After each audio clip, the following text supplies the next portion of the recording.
And welcome back. I haven't done a magic video in a while, so let's talk magic.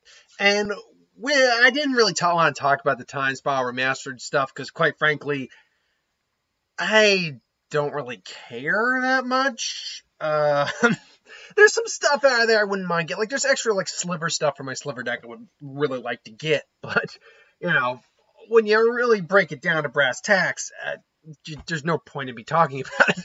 Nothing new is really coming out of there. If anything, they're reprinting stuff that wasn't in the original Time Spiral to begin with. So, not much to talk about there. And Caldhelm now is pretty much in the rearview mirror. So, really, what we're looking at now is Strixhaven and School of Mages. I can't remember exactly the name of the plane that actually exists on. It begins with an A, if I'm not mistaken. But I know it's a new. We know it's a new plane. But that being said, there's something that got brought up, and I have the article up here because it's really the only big piece of information we have for right now.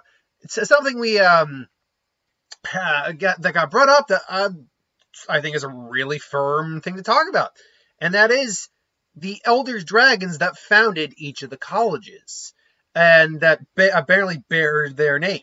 Lorehold is actually named after a dragon. Prismari, named after a dragon, so forth and so on. And that means we are going to get the other half of the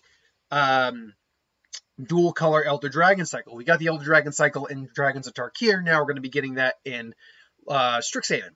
So I thought today we would talk about what we might think these dragons may be. Looks or whatever. I mean, for all we know, these could be like dragons that are wearing glasses and have like professor's coats on and stuff like that. Probably not. That's very unset-like. I doubt we'll be seeing that, but I mean, anything's possible. But more important, more to the point, is that they're going to look more akin to, they'll look more akin to something like the Elder Dragons of Tarkir, I'm sure. Granted, they'll probably have color patterns similar to that, match the color they represent, because that's what it was with all the other dragons in Tarkir, is that Kolaghan was red. Actually, Kolaghan was red, white, and black. But Kolaghan was red. In fact, hold on one second. I think I have my Kolaghan box. Yep. Yeah, Kolaghan right here. Don't know if you can really see that, but yeah, Kolaghan is in fact black and white and red. Ujitai was white and blue, with a little bit of red in there too. Atarka was definitely red. It was red and green. Silumgard was definitely blue and black. Who am I missing there? Kolaghan. Oh, and Dramoka was more or less white and green. So you're more or less going to see color patterns similar to the colors. Probably have some other colors accented in there, sure. But the question, obviously, now is how strong are these dragons going to be? Whether their power toughness is going to be, whether their mana cost is going to be, what are their abilities going to be? And that's a really loaded question. Now, in terms of, this is all guesswork on my part. I don't know anything. But we can at least look to the original 5 Elder Dragons we got in Tarkir.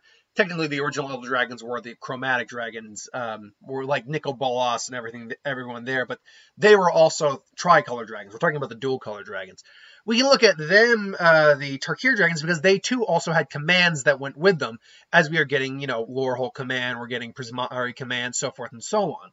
So we can look at what these colors do, although they are pointing out in, I think in some of the more recent interviews, that they wanted to look at new ways to interpret these color combinations. So keep that in mind, that we will see these color combinations probably do things they haven't normally done. So let's actually just go down the list here. Lorehold.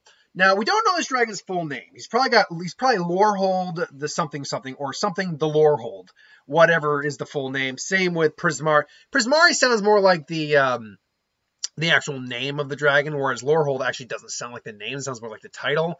Quintrix probably sounds like the name. Silver Quill could go either way. And Witherbloom, that one sounds more like the title, like the Witherbloom. But anyway, so Lorehold, we know Loreholds, as they describe it, Loreholds are diligent researchers and daring adventurers, basically the Indiana Jones type.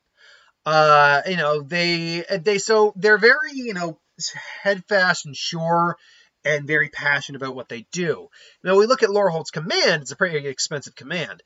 It's choose two, obviously. You either are creating red and white spirits, creatures are getting indestructible, you gain 3 life, deal 3 damage, or sacrifice a permanent and draw 2 cards. The question is, do any of the commands really show off what the dragon is capable of doing?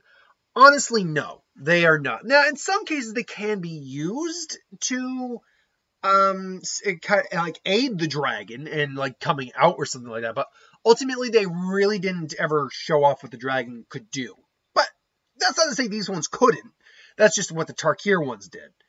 What can we glean from this dragon? Well, let's go with Monocost first. What I can say is, if you look at the Monocost, again, I'm going with Tarkir because it is really the prime example we can use here. If you look at the Monocost of the Tarkir Elder Dragons, Ujitai, I believe Silumgard, were actually the lowest in terms of Monocost, and I believe 5 mana each, whereas Atarka and Dramoka were the most expensive at 7, and then Kolangan was the middle child at 6. Now that said, I believe Atarka was 7. I take it back. Atarka actually might have been 8, if I'm not mistaken. No, I think Atarka was 7. Anyway, so it does tell us a few things. A, if the creature is green, it's most likely going to have the highest converted mana cost. So Quintrix and Witherbloom are probably going to be the heaviest in terms of their mana costs, just because that's natural. Green's the natural ramp color, and it makes sense because green-blue creatures tend to actually be, especially when you're talking about like dragons or just big creatures. Green-blue creatures tend to be huge, and expensive. And green, red, black can kind of go either way, but they're probably the most expensive of the group. Followed directly behind, I would argue, with probably the white-black, weirdly enough. And then red-blue has also had some expensive cards in the past, too, especially with the dragons like Niv-Mizzet, Spellbound, Niv-Mizzets, which are usually 5 to 6 mana minimum. I would say the cheapest dragon is probably going to be either Lorehold himself, actually, because white and red are pretty fast colors, pretty aggressive colors. Or it's going to be, I'll say it'll be either Lorehold or it'll be Prismari. That's where my money's currently lying on the least expensive ones. Power and toughness wise, none of the dragons were really created equal when it comes to their power and toughness, and I imagine it's going to be the same thing here. In terms of what you're most likely to see in terms of the highest like power and toughness between the 5, I'd say power-wise, your strongest one is probably actually going to be Lorehold. I imagine that. The problem with green-blue with Quintrix, we'll go more into this a little bit, is the fact that green-blue is a very tricky color because it does so many things. So you might get abilities that pump it up later on, but it might start off very small.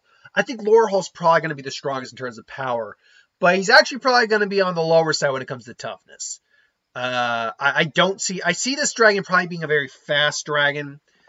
If they all have keywords beyond just flying, then he's probably either going to have haste, lifelink, or first strike to him. Although he could have double strike, and if he has double strike, then he's going to be a nightmare. Although he'd probably have to have an ability that counters that. Otherwise, you're just making a hacks guy for no reason. Like, let's just say he's the same mana cost of the command, then 5 mana for, like, say, a 6/4 double strike flying comes out, just does 12 damage unless you got the flying block. Yeah, no, no, thank you. I doubt they put double strike and flying though. But yeah, he's probably gonna have haste, first strike, lifelink, flying. One of those combination with flying in some regard. He's all because all the dragons did have an ability of some kind past their standard, keywords. If I remember correctly, it was Dramoka's Elder couldn't be countered. Silumgard took control of a creature. Kolangan allowed you to like get other copies or do damage based on other copies. I have it right here. I can actually look that up. Let's see here. Kolangan's. Oh yeah, Dragon Lord Kolangan. Gave other creatures haste. That's right. Whenever an opponent casts a creature or planeswalker spell with the same name as a card in his or her graveyard, that player loses 10 life. Which did really hurt them for playing multiple copies, certainly. And then Atarka just dealt damage when it came out. Ojutai, which I have floating around in the deck here somewhere, I'm not going to look it up, did something that involved searching the top of your library, kind of like looking for wisdom. So basically, we can probably get a little bit of what this guy might do. I actually, going by that logic, then I might actually go with the fact, because, finish the sentence here, Brent. Because we can get an idea of what the dragons might do from a flavors perspective on what the colleges are based around. And seeing as it's archaeology, search for history, truth, artifacts, all that, you might see like when he does damage, maybe he has a search function to him. So that's Lorehold, my guess. Prismari, we actually have quite a few red-blue dragons, so we can get an idea what red-blue is going to do here. And I mean, the command does 2 damage, draw 2 cards, discard 2 cards, target player creates an artifact, treasure token, destroy target artifact. See, the thing here is the artifact thing is actually very interesting to me on why it's on this card. Granted, red-blue is actually a very heavy artifact combo in terms of dual colors, but why is it part of the command? Unless artifacts might be a part. I mean, because they say they're the theater kids. Their spells can be spectacles of raw creativity or meticulous artistic expression. All the world's a stage, whether their arts are informed by mind or emotion. Prismari always leave a lasting impression. Express yourself. I think stagecraft, when you're talking about like theater kids and stuff, like they're building sets. Maybe they build some vehicles, and they're kind of like, they're tinkerers to some degree, but they're also expressionists. They use elemental magic. As we can see in the picture, it's clearly water and fire mixed together for expression. This tells me that Prismari, first off, Prismari is, like I said, is probably going to be among the weaker of the mana cost, so easier to get out. Prismari, though, is probably, the red part of it's probably going to give it a weaker toughness, assuming that their toughnesses are not, and toughness and power aren't uniform, like they're not equal. It's probably actually going to, it's also probably going to have a higher toughness than, higher power than toughness. But this one looks like I can get the impression it's probably going to be a card drawer, a damage inducer, or possibly something that taps down creatures, and maybe it's like tap ping kind of thing. You got to put mana into it, but maybe it's something along those lines. The thing is that it's just raw spectacle creativity. That, to me, that just says damage doing. It just says damage to the face. But I mean, again, looking at Dragonlord Kolagon, Silumgard, Ojutai, they have very in-depth abilities, so I'm just spitballing here on that. Quintrix, green blue is my personal favorite color combination of the duos. And look at this cute nerd kid. You know, I mean, I don't see. Me and my girlfriend looked over and I'm like, okay, which one do you really think you would have been? My girlfriend thinks I would have been Quintrix, and while that is my color, the dual color identity I usually identify with the most, and I'm not saying I was actually pretty good at math this kid. I'm still pretty good at math now. I probably actually would have been a Prismari because I'm a big theater guy. But Quintrix mages are ingenious mathematicians. Mathematicians. The study patterns, fractional symmetries, command power over the fundamental forces of nature. Which that in themselves sounds like, okay, so they can literally manipulate gravity, fire, rain, water, lightning, just by, studying, patterns and stuff like that. They'll solve a Rubik's Cube while contemplating the metaphysical properties of the universe and can recite every number of pi backwards. Their motto is math is magic, which pi is indefinite in terms of its number. So to have fun with that. But here's the thing, is that this one actually, I think, hints a bit more to what Quintrix could do more than the other commands. Return target creature or planeswalker to your hand. Counter target artifact or enchantment spell. Put 2/1 counters on target creature. Target player shovels up to 3 target cards from a graveyard into the library. What I think Quintrix is, first off, Quintrix I actually have a feeling has a lower power than its toughness. It's probably a bit more of a bulky dragon to start with, because what I'm guessing anyway, Quintrix is capable of doing is countering spells, and by countering it actually builds up your creatures or itself. That's what I'm getting the impression Quintrix does. Just based off this, it does seem to make sense. Silver Quail, yeah, you use the ink bending, man. Silver Quails wield magic of words from inspiring battle poetry, the biting arcane insults, stylish intimidate, Stylish, intimidating, and tirelessly competitive, these mages are born leaders with razor-sharp wit and natural charisma that can be used for good or ill. And I think the implication might be these guys are actually the villains of the story, maybe. Assuming there's not a planeswalker on the plane who's also the bad guy.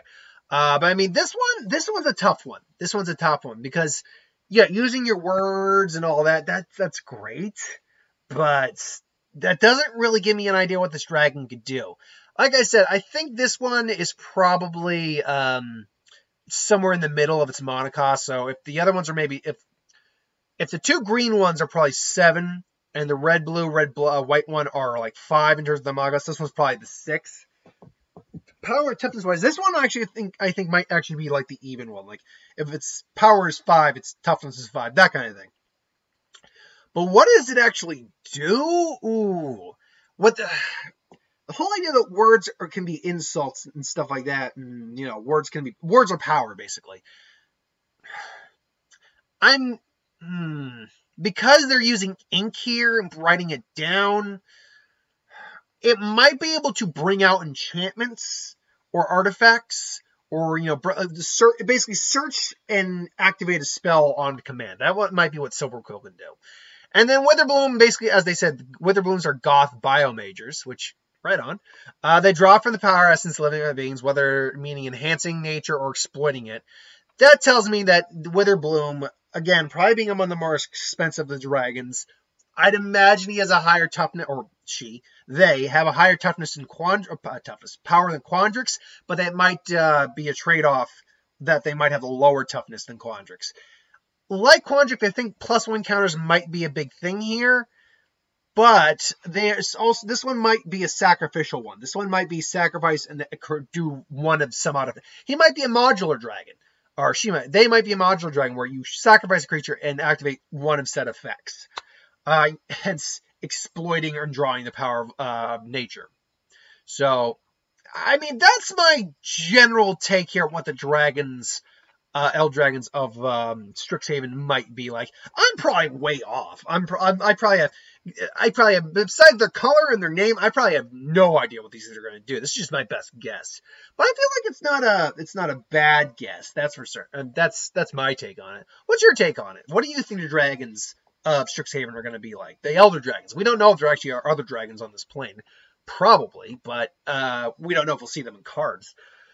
Either way, that's my thoughts. Thanks for watching. Hope you enjoyed. Like, comment, share, subscribe. As always, you want us to review something, put in the comments below. Let us know. We'll do a review of it at some point. And ideas for who would win, Star Wars, Superior, Magic, what if, anything to do in the channel. Put that in the comments below as well. I'll get that at some point. So hit that bell if you want to be notified. I'll catch you folks later. Peace.